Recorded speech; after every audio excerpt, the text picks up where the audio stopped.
Pessoal, falando nessa continuação, quero trazer aqui que a Comissão de Assuntos Econômicos do Senado aprovou hoje o relatório do projeto de lei sobre a tributação dos chamados fundos exclusivos usados por super ricos e das offshores, as empresas sediadas fora do país. Agora o texto segue para ser analisado no plenário do Senado.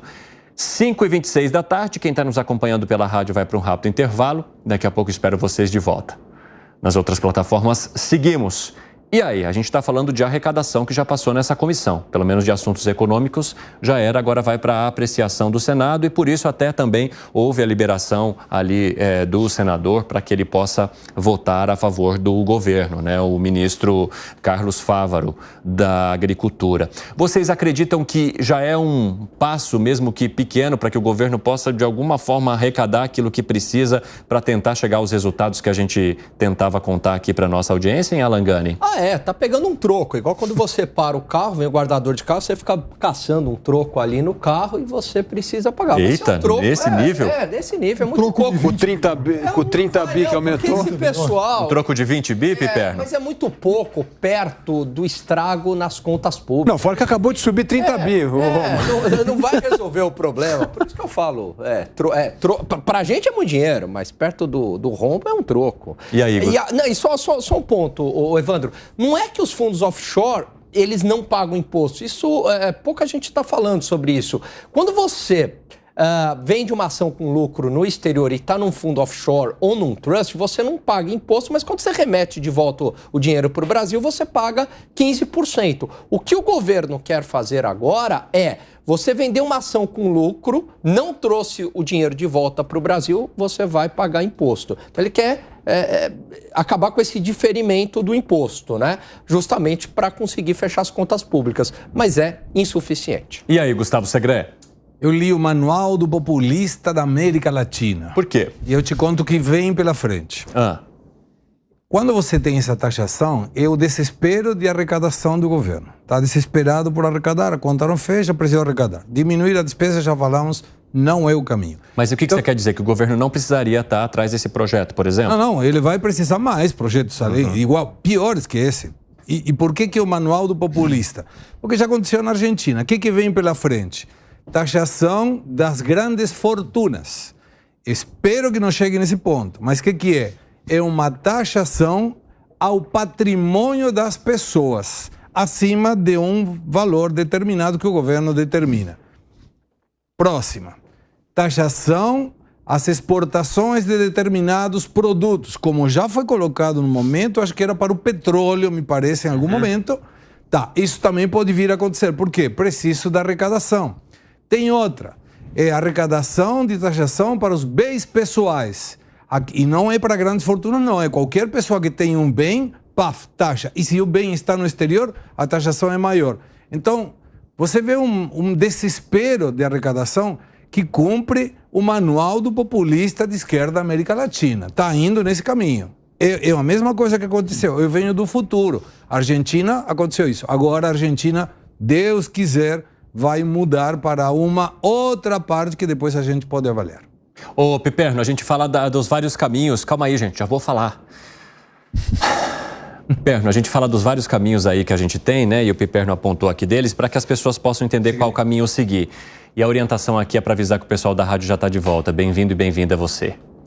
Piperno, eu queria entender de você se você também consegue enxergar esse caminho que foi apontado pelo Segré aqui. Bom, primeiro que isso não é, por exemplo, uma invenção brasileira e também não é uma invenção argentina. Isso acontece em várias outras regiões do mundo. Segundo, independentemente do tamanho do buraco fiscal, isso já deveria ter ocorrido no Brasil há muito tempo. Por quê? Porque não se justifica não se tributar esse segmento. Terceiro, eu já disse aqui várias vezes que também o Brasil, independentemente disso, o Brasil agora, recentemente, reajustou, o Brasil mexeu na tabela do imposto de renda, coisa que deveria ter feito há muito tempo. Por quê? Porque, por exemplo, o seu Zé, porteiro do prédio, ganhava R$2.000 por mês e pagava imposto de renda. Como é que esse modelo pode continuar.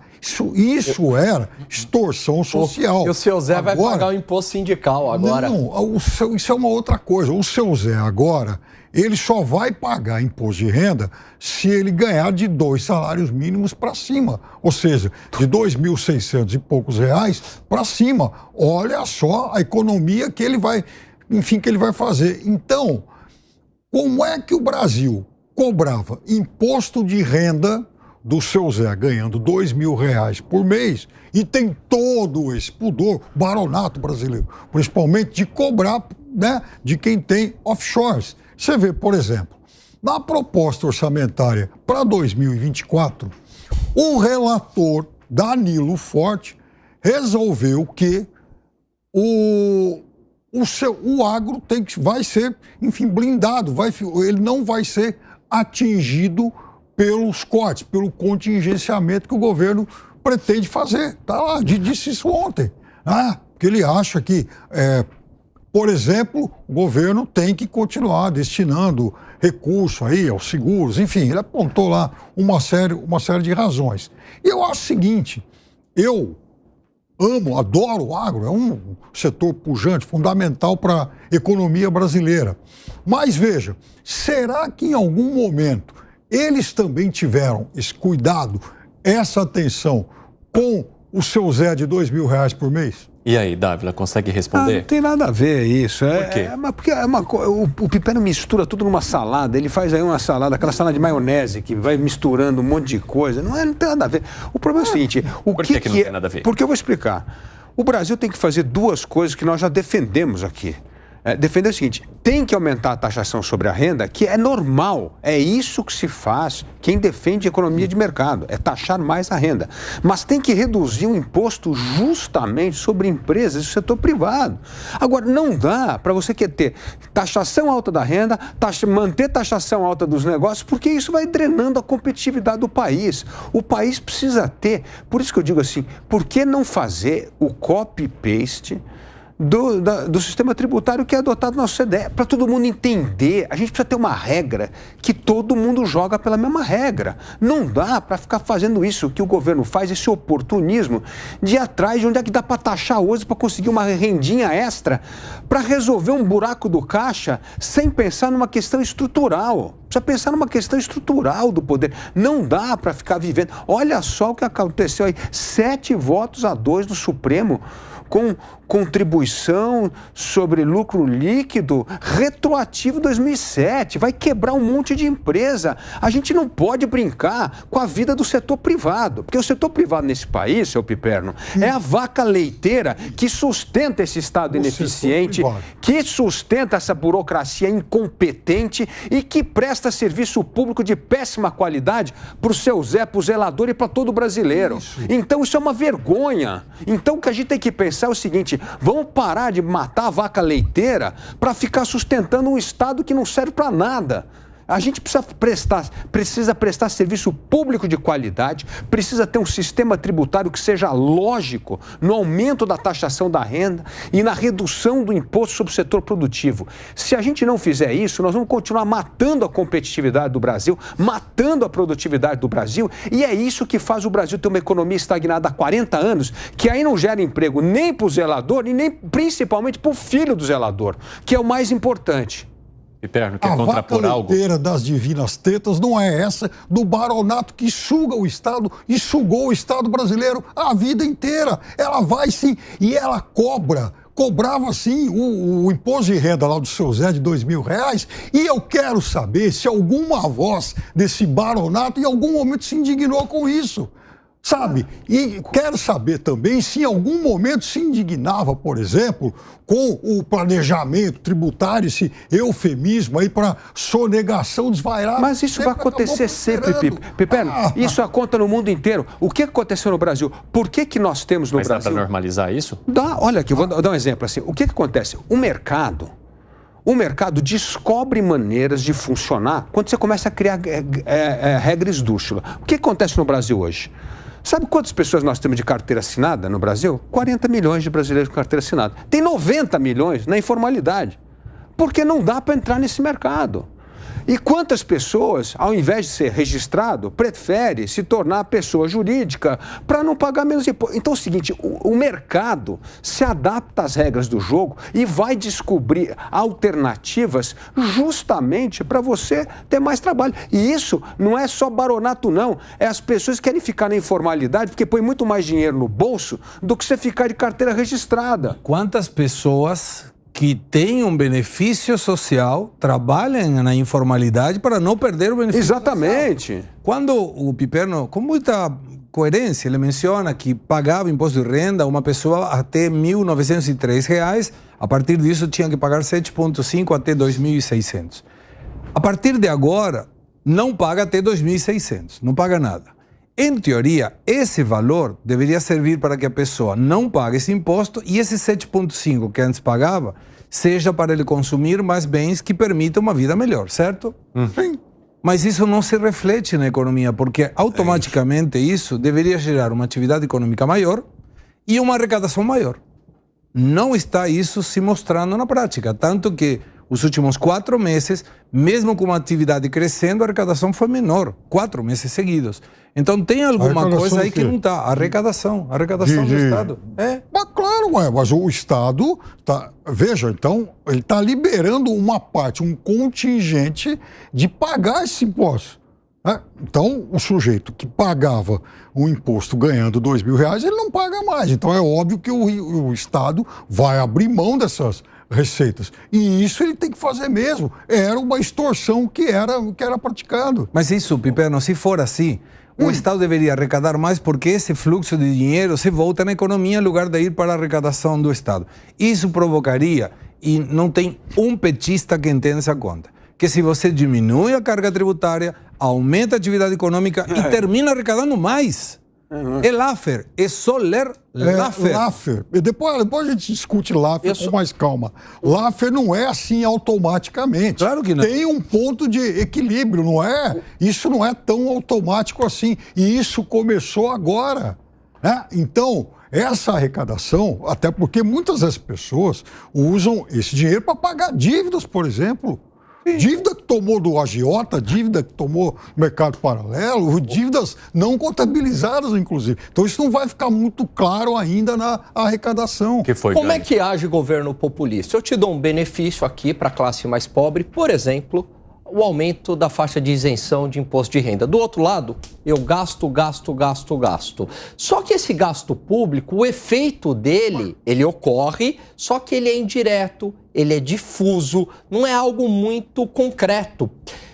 E aonde é que se dá o efeito? No aumento da taxa de juros e no aumento da inflação. Quem é que é penalizado? Exatamente este pessoal que teve uma isenção. Vai ser penalizado via inflação, que é o imposto mais perverso que tem. Você não vê, mas você está transferindo dinheiro para o governo com maior arrecadação, e via a taxa de juros. Isso, eu acho que a discussão de se esse público dos R$2.000 vai ser beneficiado ou não com o que foi feito, eu acho até isso um pouco imoral.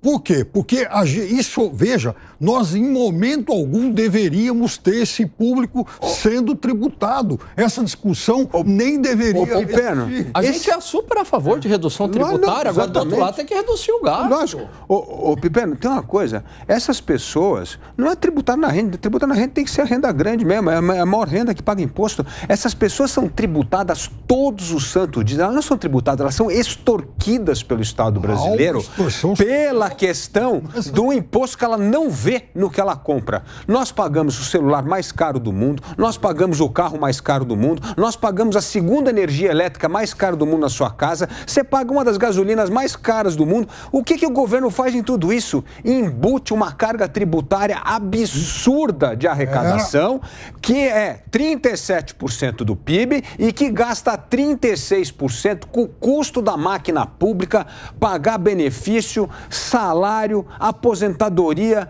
para essa turma do setor público. Então, o problema é o seguinte, não adianta só tratar da renda, e a renda está correto, tem que rever, a gente já discutiu isso 20 vezes aqui, a gente não está discutindo isso. O que a gente está discutindo é que a carga tributária continua sendo uma das mais altas entre os países emergentes e ela é embutida em tudo que o brasileiro consome no todo santo dia. Então, mostra que quem é penalizado é justamente os mais pobres pelo sistema tributário perverso que existe no Brasil. Piperno, quer arrematar algo para a gente poder falar de LDO? Sistema tributário perverso e também uma perversa elite que se acostumou a extorquir essa turma. Até porque nós não temos tanto. Mas a gente não. Pera, a gente não está falando nada dessa. Quem vai lá pedir subsídio?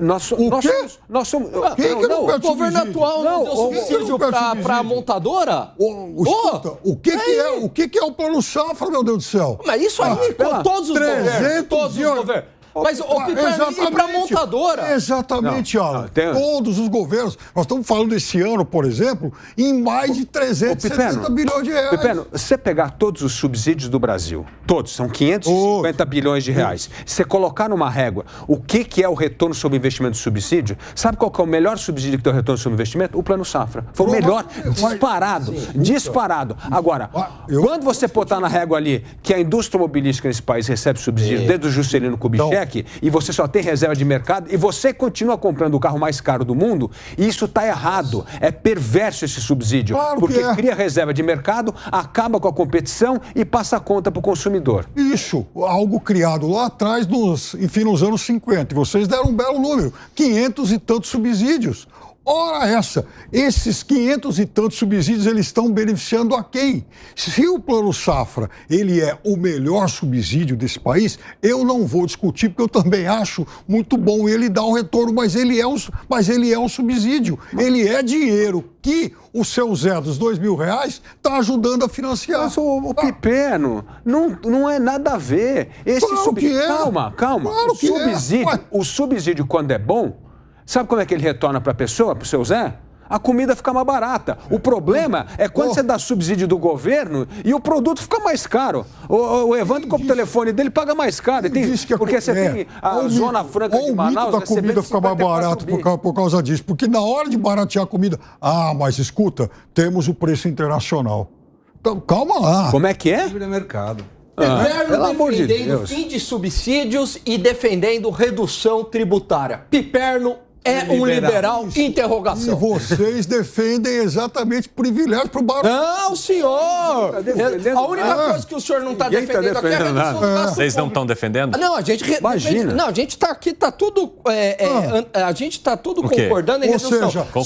Redução de subsídio, redução de imposto. Só que a gente defende redução do gasto. Dávila e Alan, então, acabam de anunciar que eles não querem mais saber de ouvir falar em Plano Safra. Vamos cortar esse subsídio. Não estamos falando nada disso. Não estamos falando. O que eu estou falando é que você tem que pegar os 550 bilhões de reais, que tem um critério para ver qual que é o resultado desse subsídio. Se isso é reserva de mercado para o corporativismo ou se isso ajuda o produto a se tornar cada vez mais competitivo. É isso que a gente está falando. Não dá para demonizar 100% de todo o subsídio e também não dá para dizer que dá para viver sem nenhum subsídio para nenhum setor. A gente não está falando isso. A gente está falando que tem que ter critério. Aliás, eu sou a favor de orçamento base zero para todo ano você ter que colocar na roda o subsídio qual é o resultado que ele está dando ou não. Porque se não estiver dando, tem que cortar. E eu tenho certeza que desses 550 bilhões de reais de subsídio que o Brasil dá para cortar pelo menos como mato alto, metade fácil